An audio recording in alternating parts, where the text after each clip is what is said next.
On December 8, 1986, Frank Bowen walked through the front door of his home in Massachusetts and immediately knew something was wrong. He noticed that every radio in the house was on, every television was blaring, and every light was burning. Behind him were his daughters, Karen and Tina, both frozen in shock. Frank walked from room to room, trying to make sense of it. He noticed someone had used the toilet in the basement and that several items were out of place. He then made his way toward the front of the house. He opened the hall closet and found a teenage boy standing inside. The boy's face was smeared with war paint, and his hair was spiked straight up. He had a hatchet in one hand and a steel wrench in the other. The boy calmly instructed Frank to get the girls and go to the bedroom. Frank positioned himself between the intruder and his children as they were herded down the hallway. Frank Bowen didn't know that this boy had been living inside the walls of his home for weeks.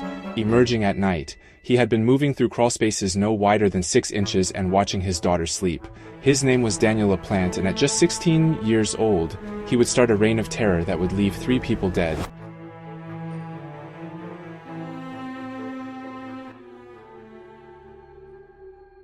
Daniel LaPlante was born on May 15, 1970, in Townsend, Massachusetts, a small town on the New Hampshire border with a population of roughly 8,000. His childhood was not the story, rather, the story is what he became. By the age of 15, LaPlante was a neighborhood thief.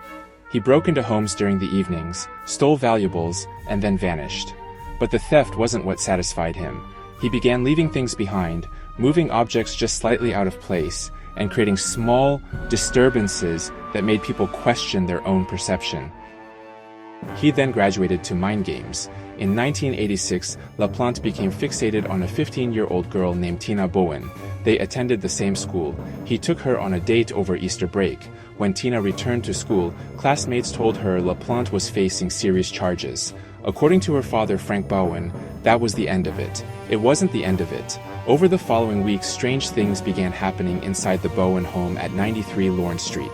The television channels would change on their own. Food disappeared from the refrigerator. Bottles of alcohol were emptied. They weren't consumed, but rather, they were just poured out. Furniture had also shifted. Frank Bowen assumed his daughters were messing with each other. That was the rational explanation.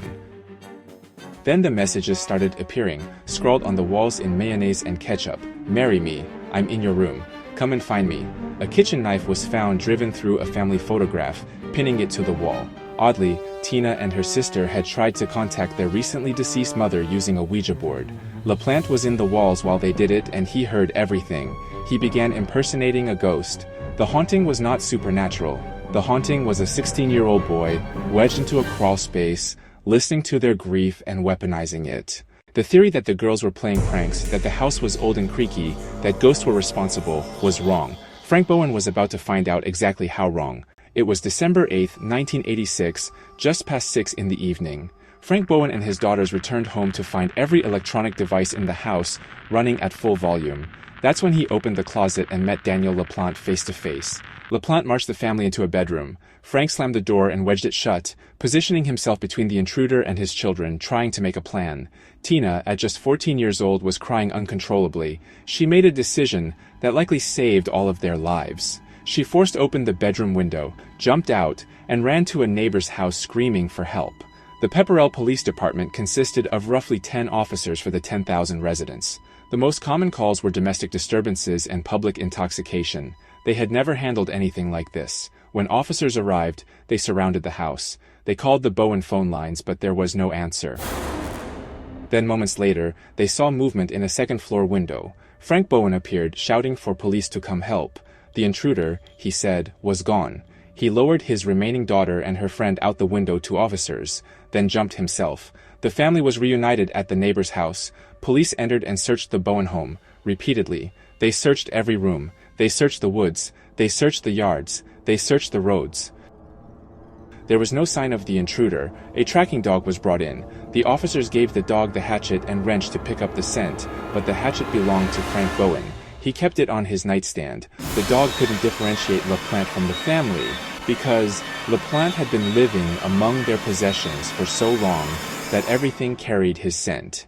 2 days later, police searched the home again and found LaPlante wedged into a triangular space in the cellar, a corner bounded on 2 sides by the concrete foundation and an inner wall. He had been there the entire time. He was there during the hostage crisis and during the police search, listening to officers walk past him. He had been living in that house for weeks. LaPlante was arrested and sent to a juvenile detention facility.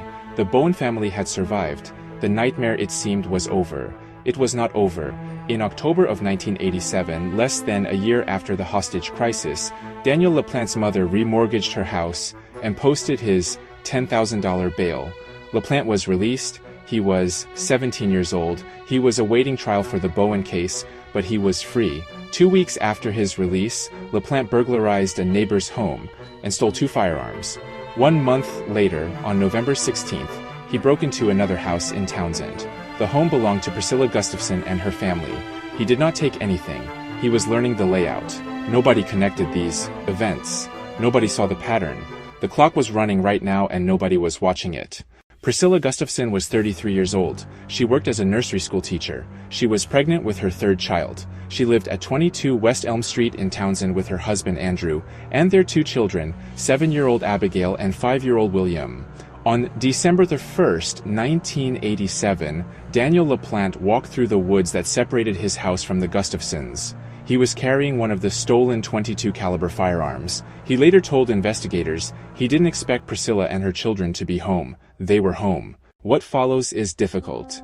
I'll tell you what the court records and police reports confirm and nothing more. Nothing sensationalized. LaPlante entered the Gustafson home. When Priscilla returned with William, LaPlante confronted her with the gun. He forced them into the master bedroom. He placed 5-year-old William in the closet. He tied Priscilla to the bed with makeshift ligatures and used one of his own socks to gag her. LaPlante took advantage of her and then took her life. He then took William from the closet into the bathroom and took his life too.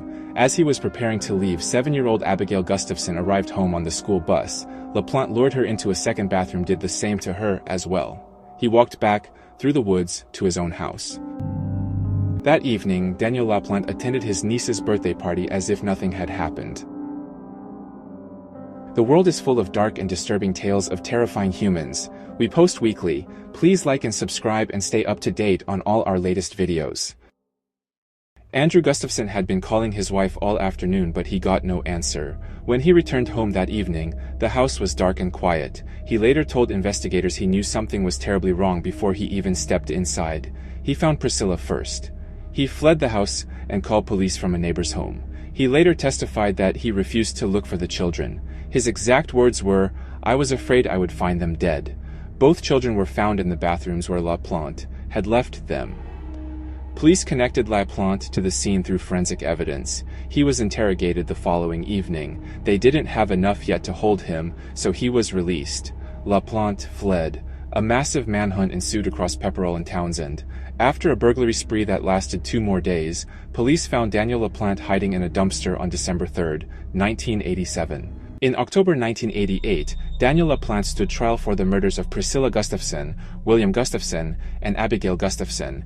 The evidence was overwhelming. Police recovered the shirt and gloves that he wore during the attack. He had discarded them in the woods behind the Gustafson house. They were still wet. Tracking dogs followed his scent from those clothes to within 4 feet of his own home.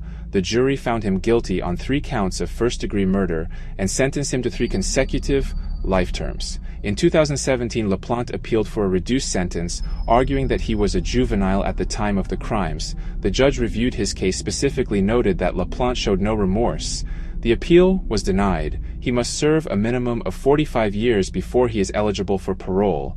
In 2019, the Massachusetts Supreme Judicial Court upheld that decision. Daniel LaPlante will be in his mid-60s the first time anyone considers letting him out. The story of Daniel LaPlante begins with a family who felt something was wrong in their own home and convinced themselves it was nothing. Objects moved, food vanished, noises came from places no noise should come from. He exploited people's natural assumption that their home is safe. He was living inside the walls the entire time. He was there during family dinners and during bedtime. While 2 young girls tried to contact their deceased mother on a Ouija board, he listened from the crawl space and used their pain to torment them. The monsters were never imaginary. They were never something you could dismiss as a draft or a creaky floorboard. They were real.